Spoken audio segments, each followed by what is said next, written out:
அஸ்ஸலாமு அலைக்கும். பெருநாள் முடிந்து 2ஆம் நாள் எனது மொபைலுக்கு ஒரு அந்நிய எண்ணிலிருந்து அழைப்பு வந்தது. நான் போனை எடுத்து யார் இது என்று கேட்டேன். சிறிது நேரம் எந்த பதிலும் இல்லை. பின்னர் மெதுவாக அவரது குரல் உயரத் தொடங்கியது. அவர் ஏதோ சொல்ல விரும்புவது போல் தோன்றியது. திடீரென அவர் அழ ஆரம்பித்தார். நான் அவரிடம் கேட்டேன், நீங்கள் யார்? ஏன் அழுகிறீர்கள்? அவர் என்னிடம் கூறினார், மன்னிப்பு மகனே, நான் யார் என்று சொல்லப்போவதில்லை. நீ என்னை ஒருபோதும் தேடக்கூடாது. இது இரிக்கூர்தானே?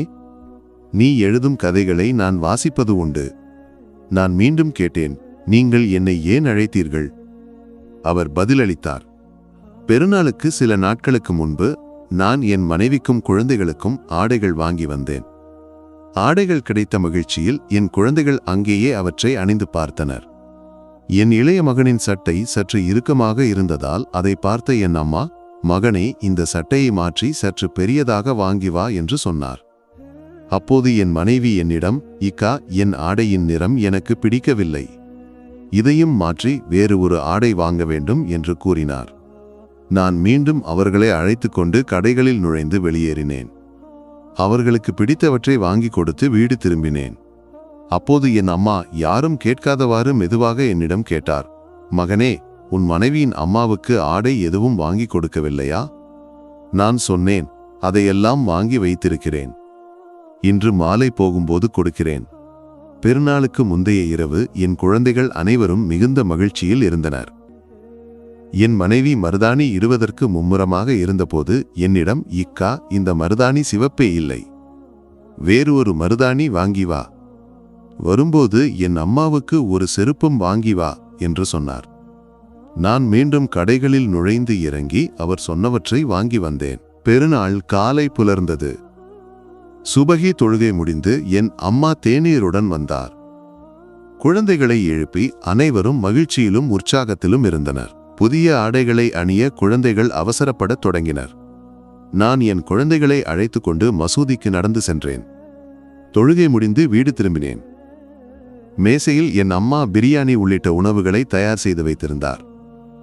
அனைவரும் உணவு உண்ண அமர்ந்தோம். என் அம்மா சமையலறையிலிருந்து, மகனே, குழந்தைகளுக்கு நன்றாக உணவு பரிமாறு. உன் மனைவியின் வீட்டுக்கு செல்ல நீண்ட தூரம் பயணிக்க வேண்டியிருக்கிறது. குழந்தைகளுக்கு பசி எடுத்தால் என்ன செய்வது என்று சொன்னார். உணவு முடித்து மனைவியின் வீட்டுக்கு செல்ல தயாராகி கொண்டிருந்த போது அம்மாவிடம் அனுமதி கேட்க சமையலறைக்கு சென்றேன். அங்கே அம்மா பாத்திரங்களை சுத்தம் செய்து கொண்டிருந்தார். அம்மாவை பார்த்தவுடன் என் இதயம் உடைந்து போனது. நான் தளர்ந்து போனேன். அம்மாவின் ஆடையை பார்த்து நான் கதறி அழுதேன். அம்மா அணிந்திருந்தது கரிபடிந்த பழைய ஆடை, யாரோ வாங்கி கொடுத்த பழைய ஆடை. என்னால் அம்மாவிடம் கேட்க முடியுமா, ஏன் இந்த பழைய ஆடையை அணிந்திருக்கிறீர்கள் என்று? நான் தானே என் அம்மாவுக்கு ஆடை வாங்கி கொடுத்திருக்க வேண்டும். அனைவரையும் மகிழ்ச்சிப்படுத்தினேன். ஆனால் என் அம்மாவை மறந்துவிட்டேன். நான் எத்தனை முறை கடைகளுக்கு சென்று வந்தேன். ஒவ்வொரு முறையும் என் அம்மா மனதில் நினைத்திருப்பார், என் மகன் எனக்கு ஆடை வாங்கி வருவான் என்று. எவ்வளவு ஆசையுடன் இருந்திருப்பார் அந்த பாவப்பட்டவர். நான் அம்மாவை கட்டிப்பிடித்து அழுதேன். நான் சொன்னேன், அம்மா, உங்க மகன் எவ்வளவு கொடூரமானவன். என்னை மன்னிச்சுடு அம்மா. அம்மா சொன்னது என்ன தெரியுமா? மகனே, இந்த சமையலறையில் இருக்கும் எனக்கு புதிய ஆடை எதற்கு? என் குழந்தைகள் மகிழ்ச்சியாக இருப்பதை பார்த்தால் போதும் இந்த அம்மாவுக்கு. இப்படிப்பட்ட அம்மாவைத்தான் நான் மறந்துவிட்டேன்.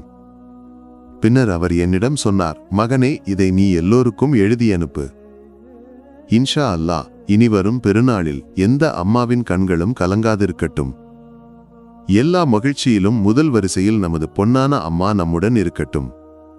அவர்களின் மகிழ்ச்சியே நம்முடைய வாழ்க்கை என்று நினைத்து வாழ்பவர்களின் கூட்டத்தில் அல்லாஹ் நம்மை சேர்க்கட்டும். இந்த கதையை எல்லோரும் பகிருங்கள். அம்மாவை நேசிக்கும் அனைவரும் இதை பகிர்வார்கள் என்று நம்புகிறேன். இதை எல்லோருக்கும் கொண்டு சேர்ப்பது நம்முடைய கடமை. அல்லாஹ் நம்முடைய பெற்றோருக்கு ஆரோக்கியமான நீண்ட ஆயுளை வழங்கட்டும். ஆமீன். இந்த வீடியோ உங்களை சென்றடைய காரணமானவர்களுக்காக பிரார்த்தனை செய்யுங்கள். இன்ஷா அல்லாஹ் மற்றொரு வீடியோவுடன் மீண்டும் சந்திப்போம். துஆவுடன் அஸ்ஸலாமு அலைக்கும் வரஹ்மத்துல்லாஹி வபரகாத்துஹு.